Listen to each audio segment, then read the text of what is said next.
Bueno, muy buenas tardes. Mi nombre es Andrés Gomberov, soy vicerrector de vinculación con el medio, extensión y comunicaciones y los saludo, les doy la más gran bienvenida a una nueva sesión de Ciencia PIL. Les agradezco a ustedes y muy especialmente a todos aquellos que nos están viendo por streaming en el mostrador. Hoy día tenemos realmente un gran charlista, Rolf Benke. Ya se los vamos a presentar en un video, pero déjenme decirles que él es uno de los fundadores de la biología en Chile. Él pertenecía a un grupo que junto a Varela, Maturana, en la Chile por ahí por los años 60 probablemente, no sé, fundaron un movimiento que le dio un sello y un auge a la biología chilena. Por lo tanto, es para mí un tremendo honor tenerlo aquí hoy día con nosotros. Muchas gracias, Rolf, y vamos con el video.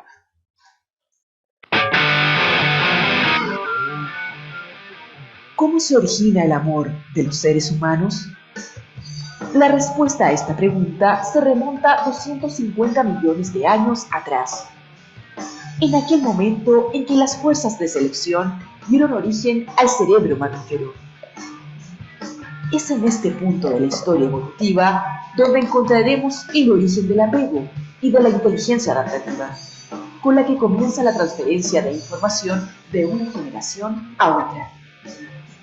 Así, damos inicio a una nueva exposición del ciclo de charlas Ciencia PIL, Ideas que Atraen, y para ello hemos invitado a Rolf Benke, autor del libro La Evolución Iluminando y activo participante de la obra El Árbol del Conocimiento de Humberto Maturana y Francisco Varela. Durante su presentación abordaremos el origen del cerebro mamífero, del apego y de la inteligencia adaptativa. Nos dejamos con la exposición Origen evolutivo del cerebro mamífero e invitamos a Rolf Benke a subir al escenario.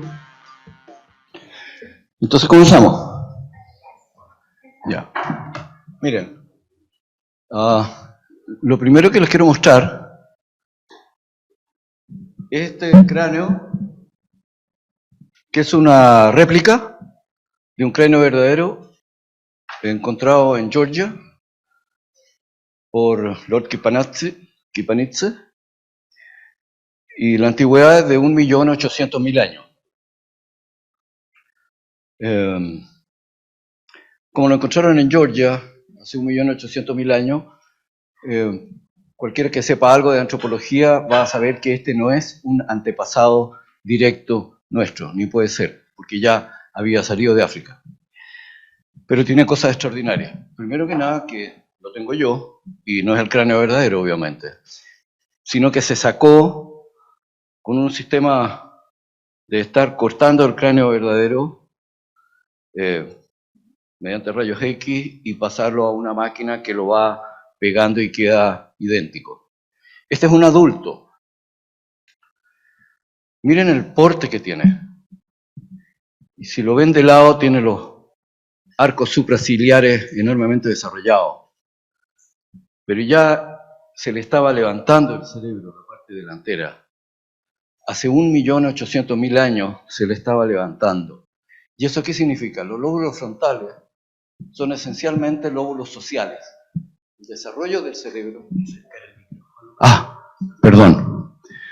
El desarrollo del cerebro fuertemente tiene que ver con la parte social, enteramente de nosotros. Este cráneo lo presentó en Harvard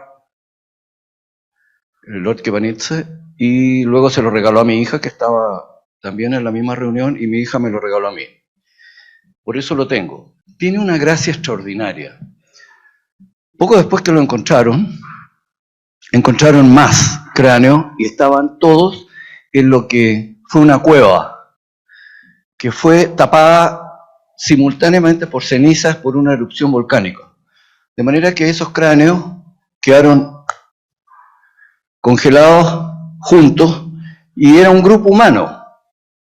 Pero dentro de esos cráneos había uno que no tenía dientes, que era un cráneo de un viejo que muestra cómo un ser viejo, sin ya ningún diente, podía estar sobreviviendo en esas condiciones en las cuales las glaciaciones eran muy fuertes y se extinguieron 14 especies de Homo. Y eso indica que si el viejo estaba vivo con los demás ahí, era porque lo cuidaban. De manera que lo primero es entender que hace un tiempo tan devastadoramente largo como 1.800.000 años, los humanos, los prehumanos, se cuidaban entre sí. Eso es lo extraordinario que tiene este cráneo proveniente de Georgia. Tenemos un largo historial, entonces, de seres sociales. Y escogí el mostrar el cerebro mamífero, porque el cerebro mamífero es literalmente el inicio de nuestra recta final hacia el ser humano. Y la recta final, si bien comienza con el inicio del cerebro mamífero, y eso significa los años de la extinción pérmico-triásica, 250.000 años atrás, 250.000 millones de años atrás, 250 millones de años atrás, no 250.000. Me tiendo a confundir porque estoy pensando en la siguiente fecha que les voy a decir. El cerebro mamífero es relativamente fácil y corto hablar de él. De manera que cuando comencé a preparar la charla, me di cuenta que me iba a quedar tiempo de sobra, entonces decidí continuarla hasta el final. ¿Qué es lo que es el final? El final no es ahora. El final de la evolución biológica es cuando los seres humanos terminan de evolucionar. ¿Y qué significa que termina de evolucionar? Que no hay más cambios genéticos en el cerebro. Si el rector de lujo que tienen ustedes con todo lo que sabe de genética le preguntáramos si el cerebro dejó de evolucionar genéticamente, se quedaría de una pieza, porque yo creo que nadie tiene claro que el cerebro se congeló y que los estudios más avanzados del grupo de Genoma Internacional, que tuvo que ver con revelar el genoma humano, mostraron eso. Hace 60.000 años, 60, 70, 80.000 años, que sabemos que el cerebro no evolucionó más porque se tomaron muestras de cerebros de todo el mundo y eran todas idénticas. Y como sí se sabe por la estrangulación de Wright-Meyer y otros datos genómicos, alrededor de esa fecha salimos de África para el establecimiento definitivo. Antes habíamos salido, pero se extinguieron esas ramas, Neandertal, qué sé yo. Los que dieron lugar a los Neandertal, no los de Neandertal mismo. Entonces, ese es un dato duro. Entre 60 y 80.000 años atrás, los cerebros se congelaron. Y por datos adicionales, se postula con bastante seguridad, digamos, que cuando algo ocurre hace 60.000 años, 70.000 años, es muy probable que haya ocurrido 20.000 años antes también, y 50.000 también.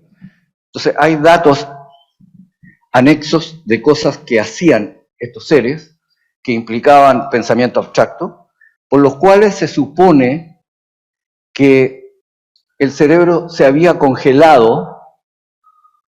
Algunos piensan que 300.000 años atrás, algunos estudios.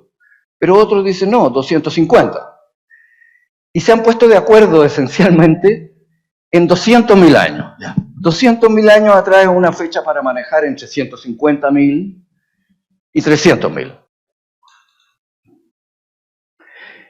Y 200.000 años atrás están los cráneos de Kidditch, en el río Homo, descubiertos por Richard Leakey, en los cuales uno es idéntico al nuestro, el otro es del mismo volumen, pero con ligeras diferencias. estas ligeras diferencias que también se han visto en cráneos en Marruecos, por ejemplo, uno de los últimos descubiertos, muestran que alrededor de 300.000 años atrás, el volumen era el mismo, pero había ligeras diferencias. Y esas ligeras diferencias tienen que ver con lo que comían y con la musculatura, y por lo tanto eso producía estas ligeras deformaciones. Con lo cual se infiere que los cerebros estaban ya completos. Pero no nos vayamos tan lejos y usemos una fecha razonable como 200.000 años atrás. Entonces, 200.000 años atrás se detiene la evolución humana. ¿Por qué? Porque hay una pregunta que ustedes van a ver acá en la presentación de los diapositivos, que es: ¿qué nos constituye como humanos? ¿En qué momento podemos decir acá hay un ser humano? Y si podemos fechar eso, entonces, ¿a partir de cuándo somos humanos? A partir de esa fecha, del momento. ¿Y cuál es el componente básico con el cual se define lo que es un ser humano? Respuesta: el lenguaje. Todo el crecimiento de los lóbulos frontales tiene que ver con la cosa social y tiene que ver fundamentalmente con la coadaptación colaborativa que termina por producir el lenguaje. Entonces, hay una fecha de inicio que es muy importante que ustedes la tengan clara, y que no es los aparatosos 4.000 millones de años del origen de la vida en arqueobacterias. Eso es un detalle, está muy lejano. Después son 3.000 millones de años de pura vida bacteriana. 3.000 millones de años de bacterias. ¿Y en qué se gastaron su tiempo esas bacterias? Porque para darse el lujo de crear maquinaria metabólica a lo largo de 3.000 millones de años, no es broma. Se dieron el lujo de generar el ser que dio origen a toda la vida visible, a los multicelulares, plantas, hongos, animales. ¿Y quién es ese ser? La célula eucariota. La célula eucariota, yo la definí en el año 2002,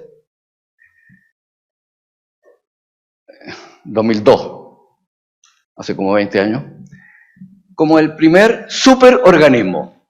Y lo llamé superorganismo porque está compuesto de una célula grande, enorme, que partía la glucosa en dos piruvatos, y obtenía 4 moléculas de ATP, 2 de las cuales se usaban ahí mismo, y sobraban 2. De manera que obtenía de la molécula de glucosa muy poca energía. Sí, pero el asunto es que era seguro porque podían construir glucosa, otras bacterias. Entonces, el hecho que esta bacteria fermentadora parta la glucosa en 2 hace 3.000 millones de años, por decir algo, no tiene mucha importancia. La importancia que tiene es que había otras, que las vamos a llamar premitocondriales, que hicieron la gracia de utilizar el oxígeno para oxidar y por lo tanto dividir completamente los piruvatos, por lo tanto la molécula de glucosa, y obtener toda la energía que le quedaba, que eran como 36 ATP. Estas eran una bacteria chiquitita. Y como la grandota se andaba comiendo a las bacterias chiquititas porque vivían todas en la superficie de los estromatolitos, que eran uno. No podemos hablar de los estromatolitos ahora. Con el tiempo, las que fueron comidas elaboraron enzimas para protegerse de las enzimas digestivas de la grande y se quedaron a vivir adentro porque no las podían disolver. Se quedaron a vivir adentro porque tenían seguridad y porque tenían alimento. Porque la grande les pasaba la glucosa partiendo en piruvato. Entonces, las mitocondrias tomaban los piruvatos y con ayuda del oxígeno generaban ATP, que es la energía universal de uso de los seres vivos. Entonces ustedes me dirán, fantástico tu cuento, pero eso ocurrió hace 2000 y tantos millones de años, en fin. Y aquí viene lo fantástico de la evolución, una de las cosas fantásticas. Todas las células de ustedes, menos las de recubrimiento interno del intestino grueso, que consumen poco y la gran mayoría de la energía la obtienen ellas de reducir fibra, todas las células de ustedes son del mismo tipo, son células eucariotas. Y como células eucariotas, tienen este gran componente de ser un superorganismo, una bacteria enorme, fermentadora, y muchas, cientos a veces, de bacterias chiquititas, la mitocondria. De manera que a lo largo de miles de millones de años se generó esta célula eucariota con esas características y fue heredada esa característica tan exitosamente que pudieron hacer todo tipo de experimentos evolutivos, y por lo tanto comenzaron a desarrollar multicelulares. Los multicelulares fueron creciendo, pasaron de los cientos de células como la hidra, por ejemplo, la hidra de agua, a miles, y luego tenían el problema de que tenían que mantener en equilibrio el obtener oxígeno y obtener glucosa, y luego sacar para afuera el anhídrido carbónico, y para eso se inventaron los corazones, para mantener funcionando el líquido por dentro. Entonces el cuerpo de ustedes como multicelulares es el segundo gran superorganismo. Está compuesto de más pequeñas unidades que son los superorganismos llamados la célula eucariota, que es el primero. Segundo es el cuerpo de ustedes. Y por lo tanto, yo al ir hacia atrás, mostrando estas antigüedades, estoy mostrándoles lo que hacen ustedes en el momento. Respiran oxígeno, comen, se traduce casi todo en glucosa. Lo toman las células, parte la glucosa en dos, fermentándola. Y luego la mitocondria toman los restos de piruvato y los transforman en anhídrido carbónico y agua. Entonces, yo he podido mostrar un cráneo que muestra algo que tiene que ver con nosotros, para poner una fecha, pero me fui hacia atrás. A medida que entramos en el pasado de nuestro origen, tal vez esto es lo más importante que yo vaya a decir, para mí. A medida que entramos en nuestro pasado, estamos profundizando nuestro presente. Eso es importante. Y eso es lo que hoy día no se enseña en ninguna parte. Por eso que yo hago la pregunta, ¿qué saben ustedes del origen del apego? El origen del amor entre los seres humanos. ¿Qué saben ustedes del origen de la inteligencia? En fin, yo he hecho esta pregunta en la Universidad Católica ante profesores de biología, pero la hice de otra manera. Hice la siguiente pregunta: ¿qué ocurrió hace 250 millones de años que sea fundamental para nosotros? Y ahí se quedaron todos mirando. Y resulta que lo que ocurrió hace 250.000 años, 250 millones de años, es el origen del cerebro mamífero. Ya. ¿Cómo estamos de hora? Bueno. El origen del cerebro mamífero proviene del cerebro reptil. El cerebro reptil es un cerebro muy particular porque tiene una misma característica que los anfibios y los peces. Y la característica es que todos ellos provienen de huevos. Nosotros también, solo que el huevo del cual provenimos es muy chiquitito. Pero piensen lo siguiente, yo lo llamé en el libro huérfanos por naturaleza. Peces, anfibios y reptiles que provienen de huevos. Primero los peces y los anfibios los ponen en el agua y ponen muchos. ¿Por qué? Porque en el agua se comienzan a alimentar apenas nacen como larvas. Los reptiles que ya están en tierra con un huevo más grande porque contiene mucho alimento, los incuba el sol. Finalmente los incuba el sol. Y por lo tanto, al nacer, tiene que nacer un animal, fíjense bien en esto, que tiene que saber cómo reaccionar en cualquier momento. Y nadie le enseñó nada. Entonces, ¿cómo es la cosa? Háganse la pregunta, ¿qué significa el que tienen que nacer del huevo y saber inmediatamente?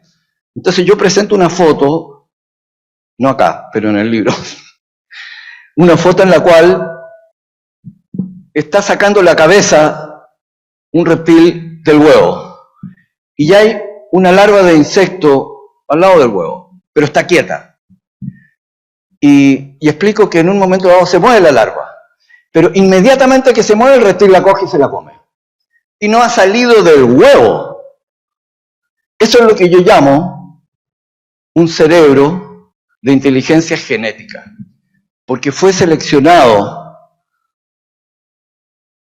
a través de genes que tengan programas que digan lo siguiente: si es chico y se mueve, cómetelo. Si es grande y se mueve, arranca. Si tiene el mismo porte, acércate y tantea porque puede ser un affair sexual. Y no necesitan nada más. Son cerebros que no aprenden nada. Entonces, yo en un rato más voy a presentar un pequeño video de lo que es un cerebro genético de un sapo. Quiero cerrar esta primera parte diciendo que cuando pasamos de cerebros genéticos a cerebros mamíferos, nos hemos cambiado de universo. Porque, por razones ecológicas, luego de la extinción pérmico-triásica, que es la mayor que ha existido,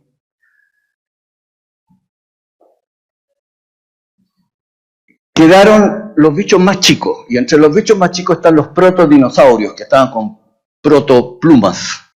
Estaban empezando a salir. Ahora se han descubierto muchos dinosaurios, hasta el tiranosaurio Rex, con plumas. Y esto les permitía cazar hasta bastante más tarde y bastante temprano en la mañana, lo que se llama cazar a bichos crepusculares. En fin. Y luego nosotros, que proveníamos de reptiles mamiferoides, nuestras crías fueron, ¿qué éramos chiquititos? Fueron salvajemente casi extinguidas por los protodinosaurios, que eran chiquitos, corrían en las dos piernas traseras.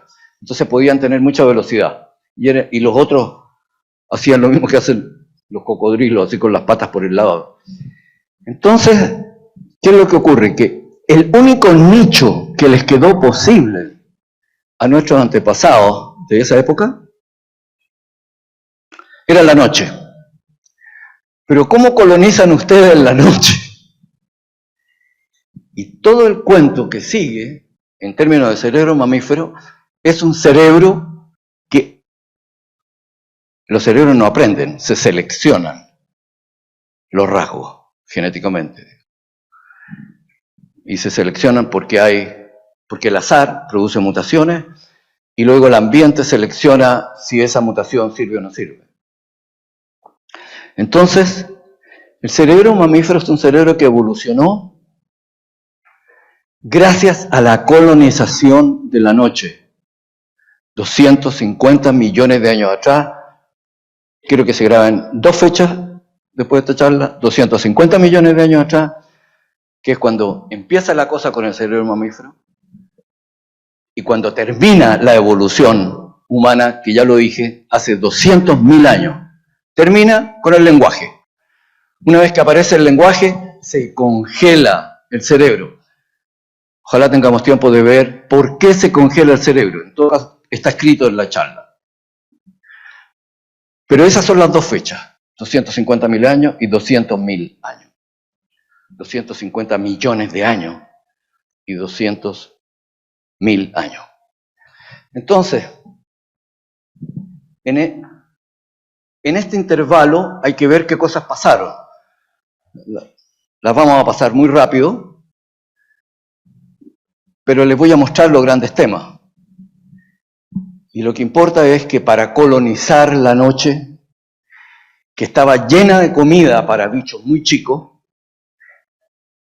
había que tener un gran equipamiento sensorial, porque si no te podías morir si comías un hongo envenenado, una larva envenenada que tenga veneno. Entonces, ¿qué es lo que se podía comer? No se podía comer. Y había que acercarse porque en la noche, sobre todo bajo los bosques frondosos, no se ve nada. Y eso significa equipamiento sensorial nuevo y extraordinario. Entonces el cerebro crece con vibrisas, con pelos largos, con cornetes nasales, con pelo, con un montón de cosas. Pero lo que importa no es lo que haga cada sistema sensorial por su cuenta, lo que importa son las correlaciones entre sistemas sensoriales, las asociaciones sensoriales. Las asociaciones sensoriales, más las memorias de lo que hemos aprendido, son las que nos muestran qué es lo que tenemos al frente. Estoy pensando en este momento mamíferos nocturnos. Cuando ustedes se están manejando con asociaciones sensoriales, tienen que pensar que tienen que tener un sistema nervioso plástico, que aprenda, porque las condiciones van variando. Por eso se llama inteligencia adaptativa ambiental. El cerebro mamífero se mantuvo en la noche, en la oscuridad de la noche, desde hace 250 millones de años hasta 40 millones de años atrás, que bajan al día de nuevo los primates. Poco más de 200 millones de años viviendo en la noche. Por eso todas las imágenes del ser humano que van hacia la luz, y la luz, y la luz. Nada, si es la oscuridad. Es la oscuridad la que permitió el extraordinario desarrollo del cerebro que nosotros tenemos y manejamos. Teníamos el tapete lucidum, por el cual pasa 2 veces la luz y los animales, los gatos, cuando los iluminan con linterna, ustedes ven cómo brillan. Pero nosotros lo perdimos cuando bajamos al día. Entonces, el hecho que nuestro cerebro sea nocturno se debe a estos monstruos pequeños que eran los dinosaurios chicos. Nos mantuvieron obligadamente viviendo de noche. Y después, lo que tuvimos que hacer, porque nosotros éramos mamíferos, y por lo tanto funcionábamos de noche, y por lo tanto podíamos evolucionar también, transformándonos en comedores de mamíferos, ya que éramos de noche. Entonces, surgieron los gatos y surgieron las ratas finalmente, que trepaban a los árboles y nos perseguían. Entonces nuestros antecesores quisieron subir y subir y subir cada vez más arriba de los árboles, hasta que terminaron con manitos en las ramas más periféricas y más delgadas, donde no podía una rata andar, porque la rata solamente puede caminar arriba de una rama. Pero cuando se tienen manitos y 4, ustedes se pueden agarrar de una rama. Y nos fuimos salvando con esa característica de primate. Pero pesábamos gramos. Los monitos de hace 50 millones de años atrás eran de este porte. Y los mamíferos, para poder desarrollar todas las invenciones, entre otras cosas metabólicas, no voy a hablar del metabolismo, pero que el cerebro tuvo que desarrollar, mantener temperaturas altas, estables, etcétera, etcétera. El gran recurso con que contaban era el siguiente. Si ustedes son de este porte y se reproducen cada 2 años, en 1 millón de años tienen medio millón de generaciones. Pero si ustedes se achican de porte y pesan 2 gramos, 3 gramos,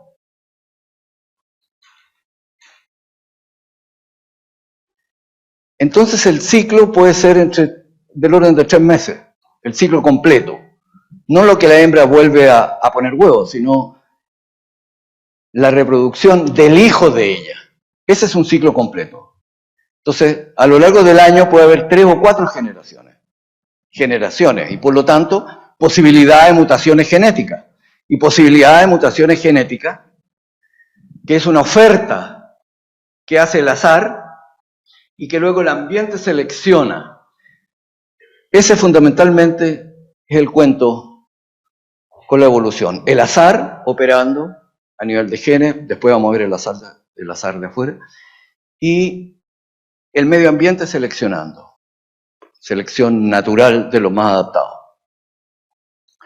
Entonces, lo que tenemos es que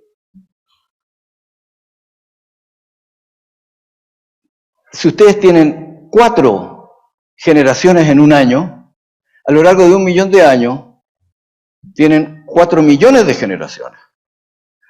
A lo largo de 1 millón de años son 4 millones de generaciones, si pesan 2 o 3 gramos, contra medio millón de generaciones, o sea, 8 veces más generaciones. Y eso multiplicado por 200 millones de años de evolución, les da una cantidad astronómica de generaciones, en que cada generación les permite la posibilidad de una mutación benigna, digamos. Las malas desaparecieron. Eso les da una idea de que el cerebro mamífero y nuestras características esenciales no surgieron por magia. Por favor, no surgieron. Hágase la luz, hágase el ser humano. Surgieron bajo estas características y estos datos duros. Entonces, ¿cuáles fueron las características? Para tener un cerebro plástico que pudiera estar grabando nuevas combinaciones sensoriales,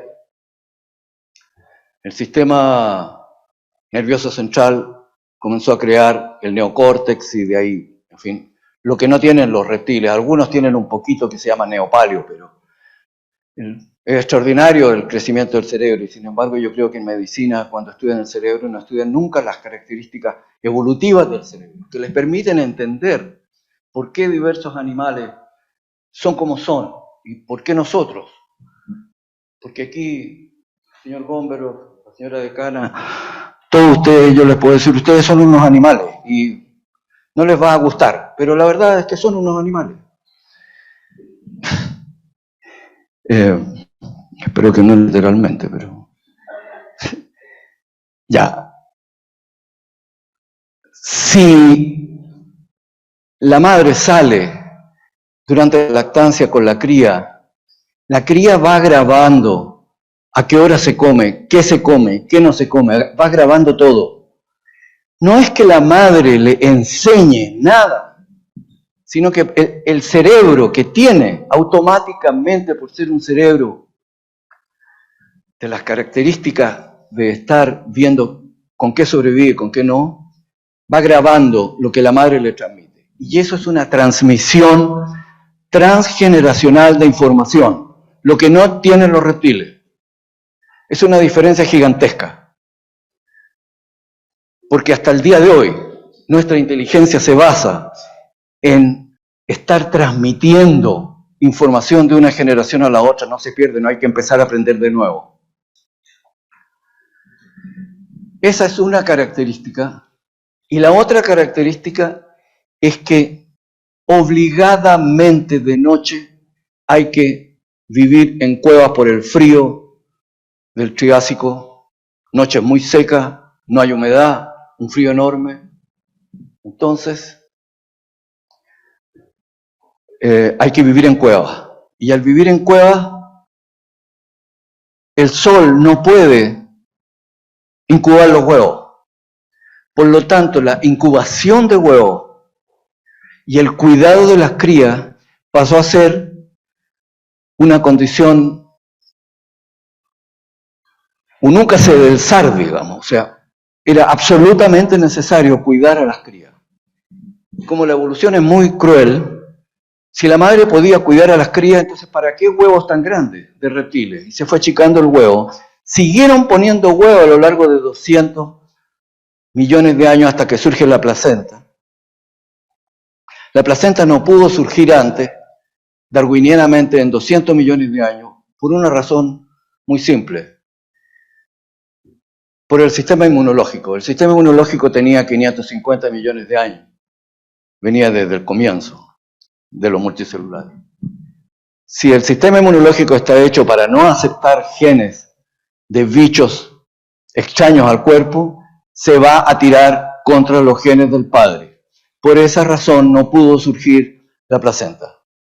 Y para que pudiera surgir la placenta, tuvieron que haber invasiones de los que yo llamo los travestis de la biología, que son los virus, que hacen cualquier cosa, se disfrazan de cualquier cosa, toman el sistema inmunológico y por lo tanto hubo varias infecciones de virus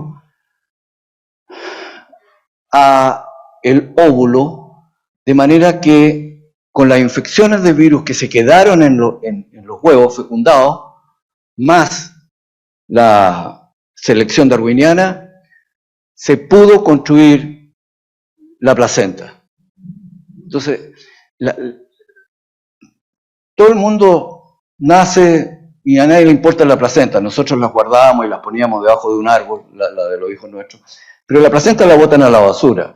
Y la placenta es el gran cuento, pero seguimos siendo productos de huevo. Sin embargo, durante 200 millones de años poníamos los huevos y había que cuidarlos en cuevitas. Al cuidarlos en cuevitas, significaba que en los árboles de arriba había que encontrar cuevitas. Sí, pero cuando se miden, el porte es de 2 o 3 centímetros y se pesan pocos gramos, siempre van a encontrar cuevitas en los árboles. El punto es cómo duermen. ¿Cómo duermen cuando hay felinos y ratas que los van a perseguir de noche? Entonces, éramos nocturnos, primates nocturnos, chiquititos, 50 millones de años atrás. Pero el problema era dormir. Porque si se metían en una cueva, la rata o los gatos, tipos de gatos, civetas se llaman, los iban a encontrar. Y aquí viene el cuento. Pero si la cría está con la madre, hay 2 sistemas de oídos, 2 sistemas de olfato, 2 sistemas de vista para escuchar que viene un predador. Entonces la probabilidad que se duerman juntas al mismo tiempo es más baja que un puro individuo. Y por lo tanto, la evolución seleccionó a aquellas crías que se mantenían desfasadas de la madre para dormir, con lo cual podían detectar mejor predadores. Ese fue un sistema de aumentar el sistema sensorial, sin transformación biológica, solo transformación conductual. Y se comenzaron a crear los matriarcados primates. Es decir, nosotros comenzamos siendo seres sociales, gracias a lo que les acabo de contar, que espero que haya quedado bien claro. El matriarcado. Después traicionamos a las mujeres, pero eso fue hace 10.000 años. Por ahora, las mujeres, las hembras, salvaron de la extinción a los primates gracias a que uno de los dos estaba despierto. Los primates solitarios se extinguieron por completo porque no existen primates solitarios. Los pobrecitos orangutanes son los únicos porque la hembra los cuida a las hijas durante 8 años, los chimpancés durante 4 años. Por lo tanto, los chimpancés durante 4 años se quedan sin hembra en celo. Y durante 8 años los orangutanes se quedan sin hembra en celo. Entonces, ¿qué es lo que hacen? La andan buscando. Entonces, se ven muchos orangutanes solos en la selva. Pero no es porque sean solitarios, porque andan buscando hembra. Hay mucho que seguir hablando. Me queda poco tiempo y con esto creo haber presentado cómo comienza el cuento con el cerebro mamífero, que ya vimos que para poder hacerse cargo de la cría, comienza entonces la coadaptación entre madre y hija y dura hasta el día de hoy, 250 millones de años que evoluciona el cerebro entre madre y hija. Y si ustedes se fijan bien, si la hija copia, si el hijo copia lo que hace la madre, puede al principio haber comenzado en términos estrictamente biológicos, pero después que se crea el lenguaje, lo que dice la madre es palabra santa. Y eso también hay que tomarlo en cuenta, porque le está grabando una realidad. El lenguaje, para dar un resumen, es el gran creador de realidades. Eso no les va a gustar, pero es así nomás. Ya, entonces yo ahora que les he dado una idea sucinta de cómo fue la evolución, voy a pasar rápidamente imágenes. Espero que me resulte. Socorro. A ver. Ya, aquí hay un resumen. Aquí está la otra fecha, 200.000 años atrás. ¿Qué? Ah, lo puedo tomar. Ya. ¿Qué nos ha convocado? La pregunta, ¿qué nos convoca? La pregunta por... perdón. ¿Qué nos convoca? La pregunta por nuestro origen. Eminentes filósofos se han preguntado y se siguen preguntando, ¿de dónde venimos? ¿A dónde vamos? Este era Lucas. No sé si se acuerdan alguno de... Me encuentro un chiste maravilloso. Y ahora, las dos imágenes, para mí más importantes de acá, porque al final la evolución humana no tiene que ver con datos duros, eso es muy fácil. Tiene que ver con la diferencia entre esta imagen y la que sigue. ¿De dónde venimos? Si de una realidad de 2000 años, esta es la Capilla Sixtina, o de otra realidad de cientos y miles de millones de años. Esa es la mano de un bonobo y esa es la mano de una primatóloga chilena que caminó 3.000 kilómetros en 3 años, ayudada por un hermano de ella, ambos hijos míos. Si la pueden ver a la Isabel en la charla TED del 2011. Entonces ahora vamos a ampliar el cuadro que está ahí, acá, para mostrarles algunos millones de años. Entonces tenemos 6 millones de años de un ancestro en común, del cual salimos nosotros y salen las dos especies de chimpancés. 8 millones de años el gorila, alrededor de 14 millones de años los orangutanes. ¿En qué consiste la evolución biológica? ¿En qué consiste? Básicamente la evolución biológica consiste en mostrar, en lo que se mostró,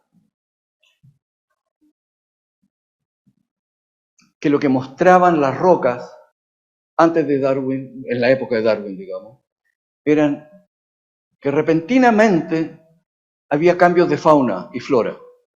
con lo cual se suponía un creacionismo más alto, que Dios volvía a crear todo de nuevo, porque no existía la noción de las extinciones. Y esa foto que yo muestro acá es extraordinaria, porque la evolución que muestra Darwin es precisamente este es el primer dibujo que hace en 1837. Aquí parte la vida y donde están con raya es donde terminan esas especies, se extinguen, y luego las otras, las que pueden seguir. Entonces, el factor de extinción y continuidad es lo propio de la evolución biológica, en que el concepto central es que las especies surgen de sí mismas, de otras especies, y van variando. Pero ¿cómo varían? ¿Cuál es el mecanismo? La transformación de las especies por adaptación selectiva de nichos cambiantes. Pero ¿cuál es el motor de la evolución biológica? Son solo 3 conceptos y súper sencillos. Los conceptos son, primero, se producen más nacimientos de los que se reproducen.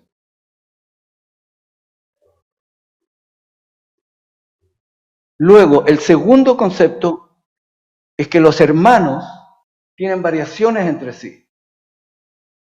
Y el tercer concepto es que esas variaciones son heredables.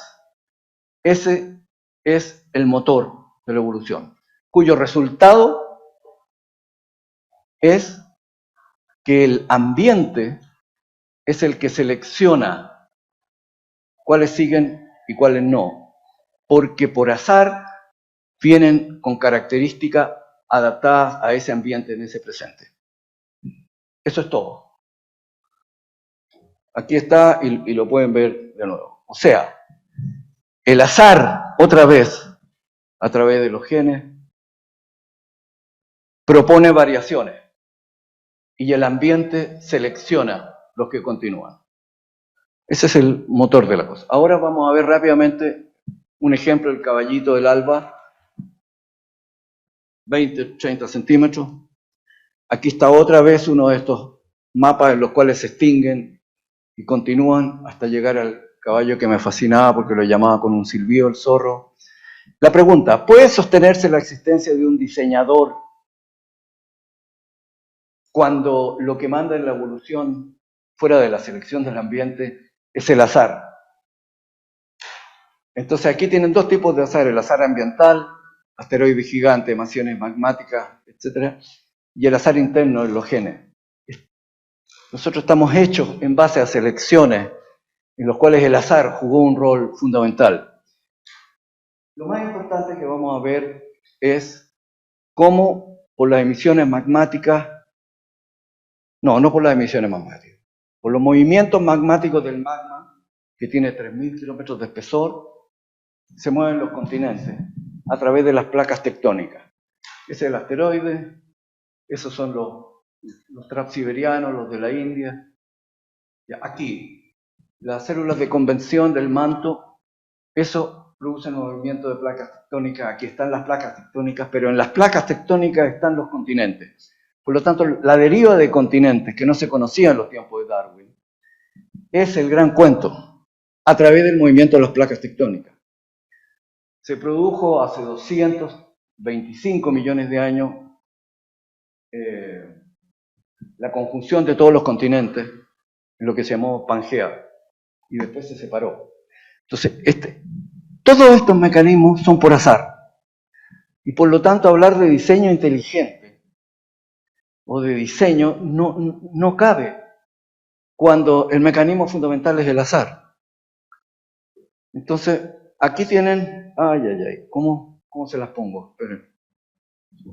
Aquí tienen una, a ver, aquí.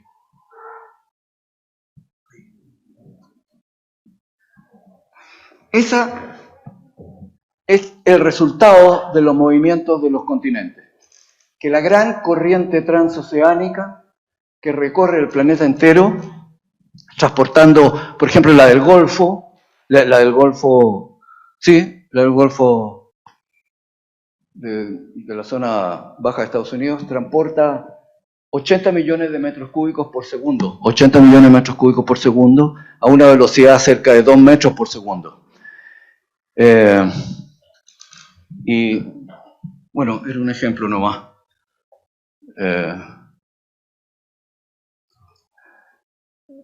Aquí están los polos, dando la vuelta, pero es una... Les recomiendo que vean bien esto después, porque la gente ni sabe que la corriente de Humboldt es tan importante, pero transportan materiales, transportan nutrientes, transporta oxígeno. La gran extinción hace 250 millones de años se debió precisamente a que se detuvo esta gran corriente. Y al detenerse se quedó sin oxígeno el mar y se murieron 90% de toda la especie marina. Esto era antes que se cerrara el Istmo de Panamá. Y antes que se cerrara el Istmo de Panamá, el giro de la Tierra, en fin, y ahí se empieza a cerrar. Cuando se cierra hace 2,5 millones, 3 millones de años atrás, coincide con las glaciaciones enormes que hubo a partir de 2,5 años atrás hacia adelante y que causaron que surgieran del orden de 15 especies Homo para poder sobrevivir gracias a que creció en unas condiciones tan tremendas, porque afectó mucho las condiciones en África de nutrición. Y sin embargo,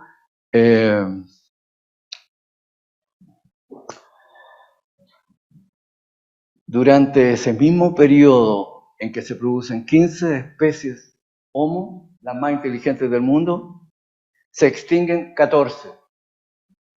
Miren, ¿cómo es posible que mientras se produce un material tan caro energéticamente como el aumento del cerebro, se extingan al mismo tiempo las 14 especies más inteligentes del planeta? Ahí está lo mismo. 4 maneras de ver la evolución: adaptación ambiental, la cruel adaptación presa-predador, que es lo que todos conocen, los superorganismos, 4 grandes etapas de la inteligencia. Aquí tienen elefante y rinoceronte Perú, adaptado a glaciaciones, la jirafa, la nutrición, presa-predador, los superorganismos, célula eucariota, multicelulares, y el grupo familiar humano, que es la tercera gran superorganismo. No nos podemos detener en esto. Etapas de inteligencia, esto es importante. La inteligencia genética en la era paleozoica, los reptiles, termina 250 millones de años atrás. La era mesozoica, ya lo hemos hablado, inteligencia ambiental adaptativa y transgeneracional. Y la era cenozoica, la inteligencia social, los primates, los prehumanos y los humanos. Esto es lo que les quería mostrar. Este es un cerebro genético.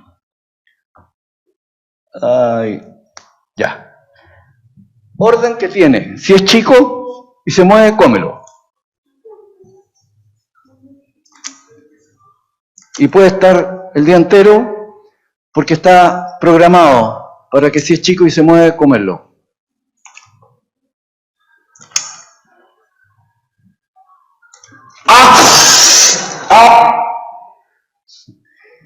Ese cerebro es un cerebro genético, es un cerebro automático, un cerebro que no aprende. Comparado con este es un bicho que existe, el Suncus etruscus. Mide 2-3 centímetros y pesa 2 o 3 gramos. El mismo porte de los mamíferos chiquititos hace 225 millones de años atrás. Ahí sí, ya. Y la madre está con ellos, lo llaman la serpiente peluda, porque va con ellos y ellos están aprendiendo, por lo tanto grabando copy-paste el mundo de la madre. No les enseña directamente, lo graban, pero es una transmisión de información, es el cerebro mamífero. Ya, ahí está. Bueno, y acá lo que les expliqué, estaban durmiendo ahí, la madre con la cría detectó algo y salieron arrancando. El origen del matriarcado es el origen de nuestro ser social. Y ahora el origen del lenguaje. Aquí estamos. ¿Qué nos hace humanos? ¿A partir de cuándo? Somos humanos del surgimiento del lenguaje. Aquí no puedo ya, porque se necesita hacer preguntas. Tenemos 3 dinámicas cognitivas diferentes, por lo tanto generamos 3 tipos de realidades distintas. La primera es la solipsista, que yo llamo porque el cerebro trabaja consigo mismo. Cuando están durmiendo, cuando alucinan, en los tanques de la NASA, que se meten y se cortocircuitan las condiciones sensoriales, el cerebro alucina a los 15 segundos, 15 minutos. La realidad cultural. La realidad cultural es una realidad que se transmite a través de las palabras, del inmenso poder de las palabras, sean orales o sean escritas. Y luego, la realidad transcultural. Yo no uso la palabra ciencia. Sí uso la palabra transcultural, porque la palabra transcultural dice lo que es. Es una noción que atraviesa con su realidad todas las culturas. ¿Qué nos muestra el génesis biológico de nuestro origen? 6 cosas. Vamos a seguir hasta el final, por la hora. Ya después lo pueden ver ahí, pero nos muestra 6 cosas. Hasta llegar acá, el nullius in verba. No creas de nadie la palabra. Fíjense, estaba hablando del poder de la palabra y termino diciendo nullius in verba. Acá dice nullius in verba. Es el moto que tiene la sociedad científica más antigua, en 1640 y tanto empieza la Royal Society, donde mi hija ha hablado también. Y significa, no creas de ninguna autoridad la palabra de ningún tipo, ni religiosa, ni política, ni nada, a menos que sus fundamentos provengan de experimentos repetibles y comprobables. La dinámica generatriz de nociones transculturales. O sea, cada tipo de realidad tiene una dinámica distinta de generarse en nuestro cerebro. Entonces, miren, 500.000 de años atrás, en la inmensidad de la sabana africana, éramos de piel oscura y estábamos creando un poder de dioses. El poder de dioses es crear realidades. Y eso es lo que hace el lenguaje hablado. Desde aquí emergerá toda descripción de realidad. Nuestro hogar es el origen del lenguaje, que es las conversaciones que todos los días tienen estas sociedades igualitarias, que hoy día se ven en todavía algunas que quedan, en que lo que hacen es conversar para llegar a acuerdos. Nuestro hogar es llegar a acuerdos, es vivir en consenso. Y esta es una imagen del libro también. Abajo dice nuestro hogar, arriba nuestra casa. Nuestro hogar es el llegar a acuerdos y vivir en consenso. ¿Qué nos ilumina nuestro génesis biológico, nuestra universal y única naturaleza? Luego se crea 10.000 años atrás, más o menos, la sociedad agrícola, digamos, la empresa agrícola que nos permite vivir en poblados, en fin. Y los hombres heredan un 20% de masa muscular mayor que las mujeres, con lo cual, de ahí en adelante, comienza la propiedad de la tierra, la propiedad de los esclavos, la propiedad de la mujer, la propiedad de los hijos, y las sociedades se transforman en patriarcales. El concepto más difícil de entender, y con esto creo voy a terminar, es el concepto que, junto con ser sociedades patriarcales, las religiones son todas obras de hombres y son todas patriarcales. Por eso las monjitas no tienen ningún poder, solo lo tienen los sacerdotes. And that's all, folks.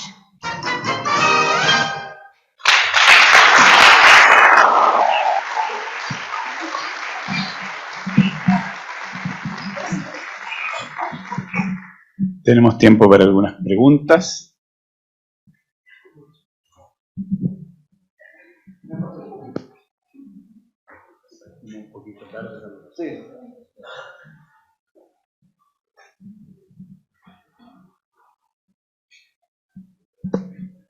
Buenas tardes. Estoy muy impresionada por su charla. Soy médico veterinario y me interesa mucho el tema. Usted habló de 15 hóminos, ¿no es cierto?, o hómidos, y que 14 de ellos se extinguieron. Me imagino que el que quedó somos nosotros, el precursor nuestro. ¿Y cuál fue la causa? ¿La no adaptación? Porque se gastó mucha energía, como usted dijo, en tener estos 15. ¿Y por qué se extinguen 14 de ellos?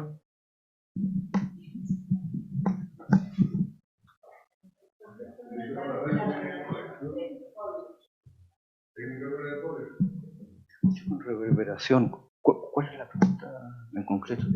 No fue así.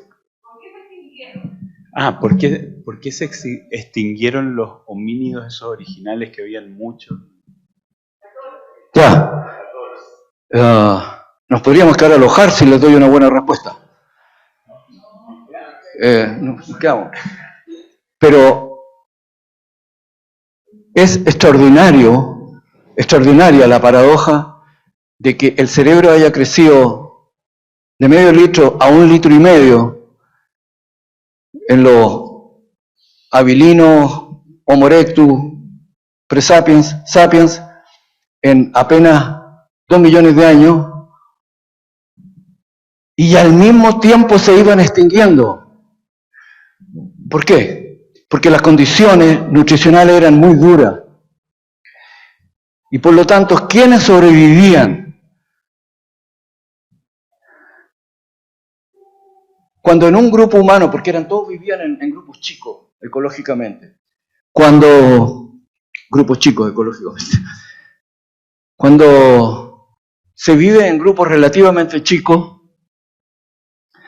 un ambiente de estrés por machos dominantes, en general, provoca una baja de la fertilidad en las mujeres y fecundidad. El estrés va contra, y eso lo saben.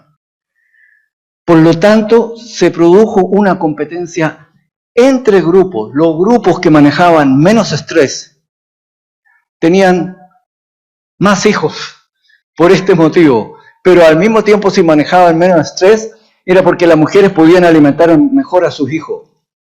Y eso significaba que los hombres les ayudaban. Entonces, el cuento de la colaboración coadaptativa entre prehumanos fue lo que fue salvando especies, y sin embargo las condiciones duras eran muy duras. Miren, la genética ha permitido mostrar que alrededor de 60, 70 mil años atrás sobrevivían Homo sapiens no más de 1000 parejas reproductivas. Eso es estar al borde mismo de la extinción. La genética nos ha mostrado que no había más diversidad. La diversidad de los humanos en todo el mundo es mínima. Tenemos precisamente por esa capacidad. Entonces, ¿qué nos salvó? Bueno, hablamos. Pero el habla, una vez que fue completada, produjo el congelamiento del cerebro, lo que parece algo extrañísimo. Y sin embargo, ¿qué es lo que hace el cerebro desde el origen de la evolución, desde el origen de la neurona, desde el origen de la vida? Las membranas que rodean una bacteria tienen proteínas que captan. Si el ambiente es ácido, mueven los cilios con otras proteínas y se aleja la bacteria. Pero si es comida, se acerca y lo come. Vale decir, el aparato sensomotor desde el origen de la vida, es el que ha mandado el poder producir conductas adaptativas. Conductas adaptativas a la vida, obviamente. Entonces, la conducta que nos salvó a nosotros, y por eso estamos acá, de apenas 1000 parejas reproductivas, tuvo obviamente que ver con todo lo que es colaboración interna, ya que 1.800.000 años atrás ya estábamos manteniendo a nuestros viejos. En mi caso, ya me estaban manteniendo casi. Y eso fue esencialmente lo que produjo tanto la extinción como la mantención de nosotros. Nosotros hablamos y nos comunicamos. Pero miren ustedes, si acá hubiera un vaso de agua y yo le pido a alguien, pásame el vaso de agua, y me va a pasar el vaso de agua. Y ustedes todos han visto las películas de los Jedi en Star Wars, como con la mano podían levantar un vaso de agua. Yo encuentro que el que yo le pido un vaso de agua y que el vaso de agua se levante y llegue a mí, es mucho más magia, porque para explicarlo necesita millones de años de cómo se produce el que yo mueva el aire hablando y se levante un vaso de agua y venga a mí. Hay toda una relación y hay toda una inteligencia detrás que la gente habla como si las palabras transmitieran. Y no es así. Transmiten en la medida en que por consenso están de acuerdo en lo que significan previamente las palabras. Ya. Dejo hasta ahí. ¿Otra pregunta?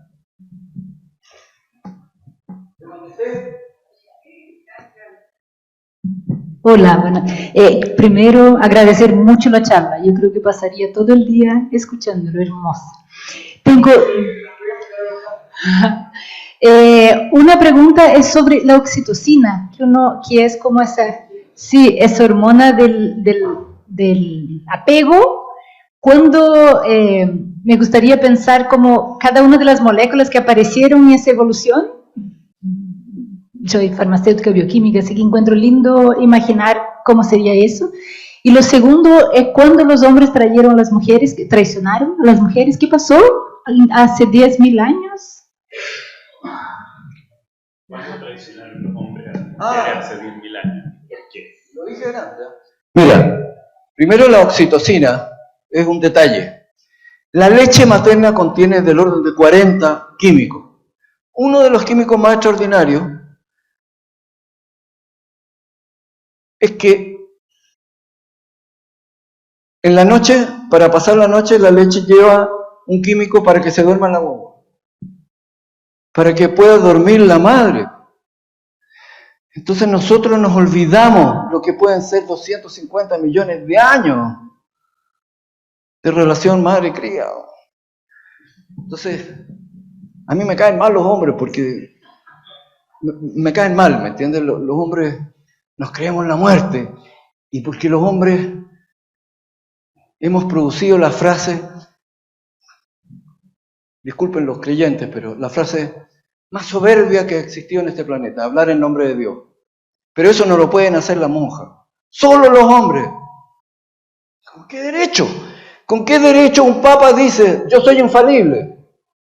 Y poco después se demuestra que no es infalible, pero no se echa para atrás. El gran problema con la evolución no radica en el manejo erudito de datos. Yo podría, me he pasado mi vida estudiando. El manejo erudito de datos no significa nada. Es reflexionar cómo, cada uno por su cuenta, cómo es. ¿Tenemos dos naturalezas? Génesis bíblico, o tenemos una naturaleza. ¿Y cuál es esa una naturaleza? Desde el génesis biológico podemos explicar el lenguaje y podemos explicar el génesis bíblico, pero el génesis bíblico no puede explicar el génesis biológico. Entonces, perdón, ¿qué? Allá.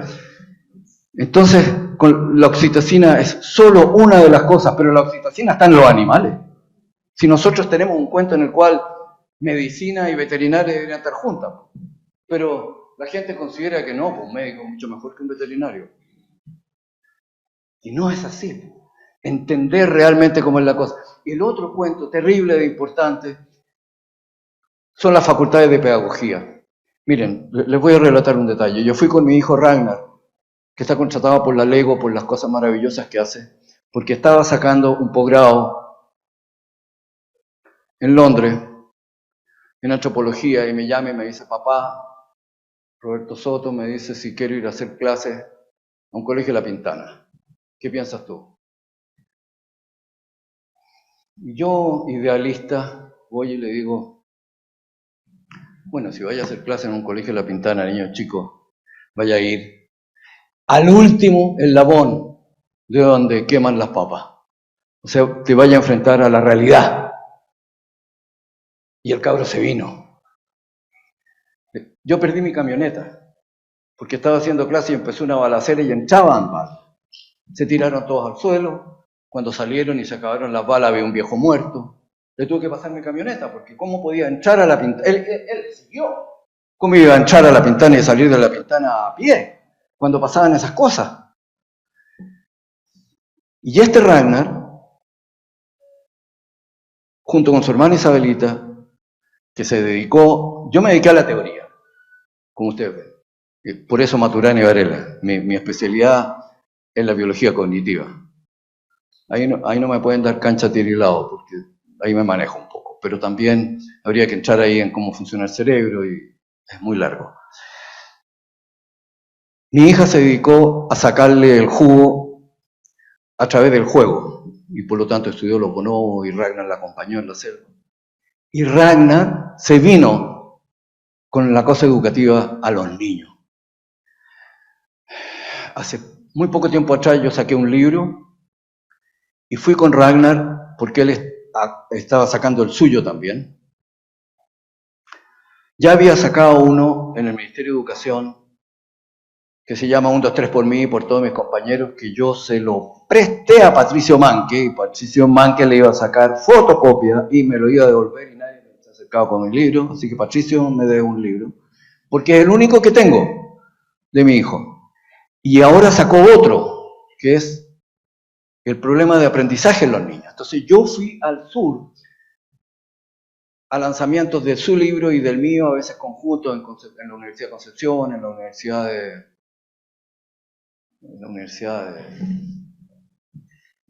de Villarrica, qué sé yo.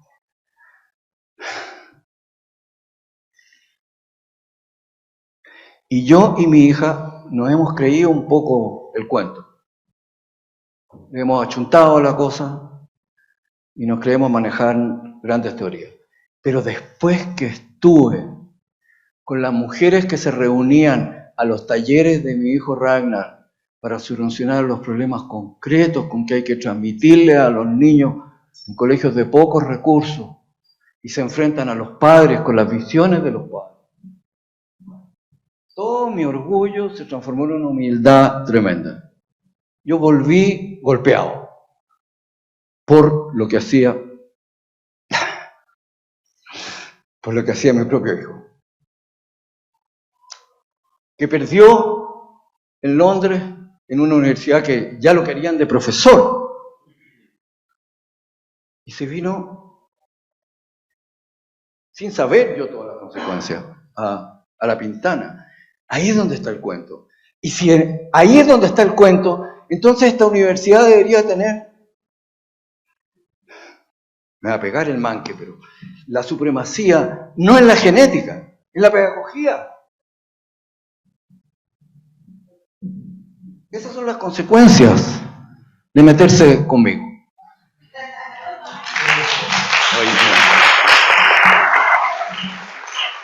Yo quería hacer una pregunta. Como soy el anfitrión, voy a hacer la última pregunta. Pero como físico. Como soy físico, quiero hacer una pregunta metafísica.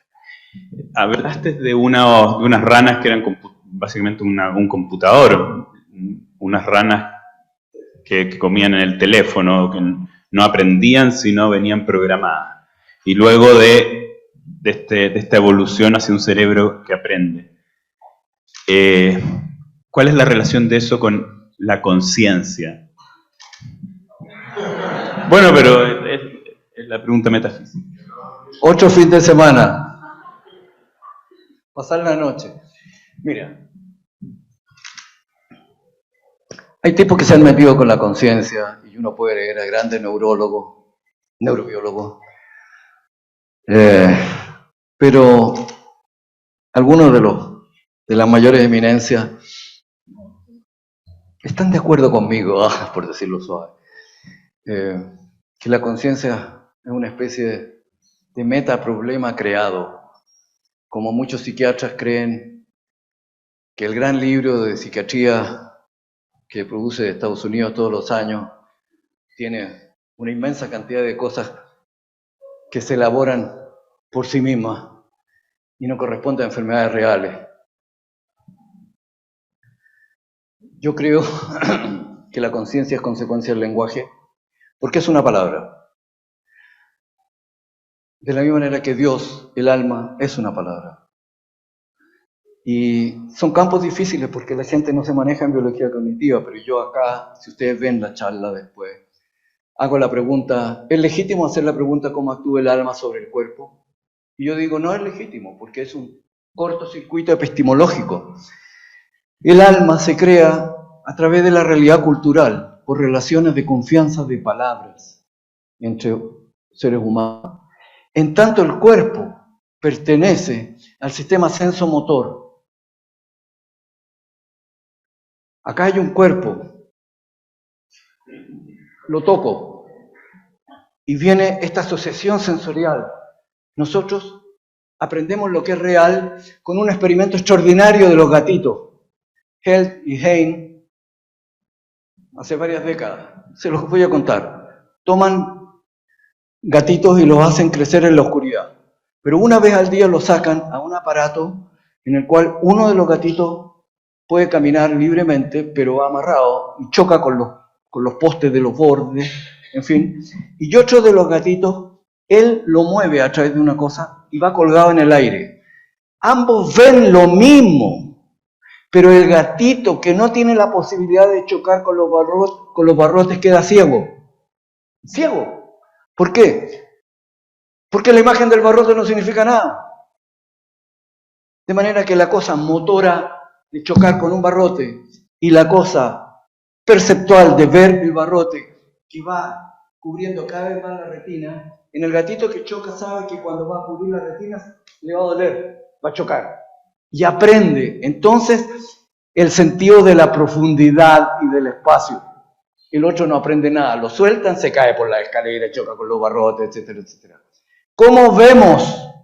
No con la vista, con la correlación del sistema sensomotor.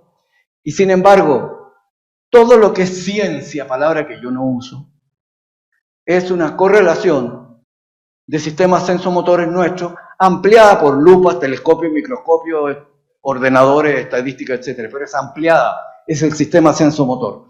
Entonces, si uno toma el origen de la fe, 250 millones de años atrás, con la relación cría-madre, por decir algo, cree que, 200 millones de años, cree que es mucho tiempo, pero el sistema sensomotor tiene 4.000 millones de años del origen de la vida. ¿Me entienden? Entonces, cuando entramos a la conciencia, ¿es posible generar un experimento sensomotor con la conciencia? No. Pero podemos conversar años.